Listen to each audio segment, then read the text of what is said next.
আমি সবাইকে বলবো, এই দেশটা সবার, শুধু আমার একার নয়। সাধারণ মানুষ, প্রশাসনের বিভিন্ন জায়গায় যারা আছেন, আমরা বিশ্বাস করি দেশ আমাদের সবার। সবার দায় আছে, সবার সম্মিলিত প্রয়াসেই আমরা একটা সভ্য দেশ গড়তে পারবো ইনশাআল্লাহ। এই দেশকে এখনো সভ্য বলা যাবে না। যেই দেশে মাঠে ঘাটে পড়তে প্রান্তরে সর্বত্র চাঁদাবাজি হয়, এটা কখনো সভ্য দেশ হতে পারে না। আমাদের অঙ্গীকার, আমরা চাঁদাবাজদেরকে সাহায্য করব। আপনারা বলবেন আশ্চর্য, আপনারা কি আরো চাঁদা বাড়াইয়া দিয়ে সাহায্য করবে?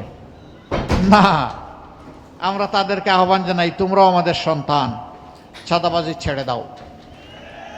তোমাদের যদি খাদ্যের অভাব হয়, আল্লাহ আমাদেরকে যে রিজেক্ট দিয়েছেন আমরা ভাগাভাগি করে খাবো, তবু হারামের দিকে হাত বাড়াইও না। চাঁদা নিয়ে মানুষকে কষ্ট দিও না। রাস্তার ভিক্ষুক থেকে শুরু করে শিল্পপতি, সবার ঘুম হারাম। এদের কারণে মানুষের অভিশাপের পাত্র হয়ে গেছো। তওবা করে এখান থেকে বের হয়ে আসো, আমরা তোমাদেরকে বুকে টেনে নেব। এরপরে আমরা কি করব?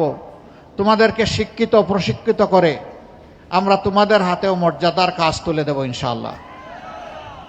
যুবক বন্ধুগণ, আমরা তোমাদেরকে কোনো বেকার ভাতা দিব না।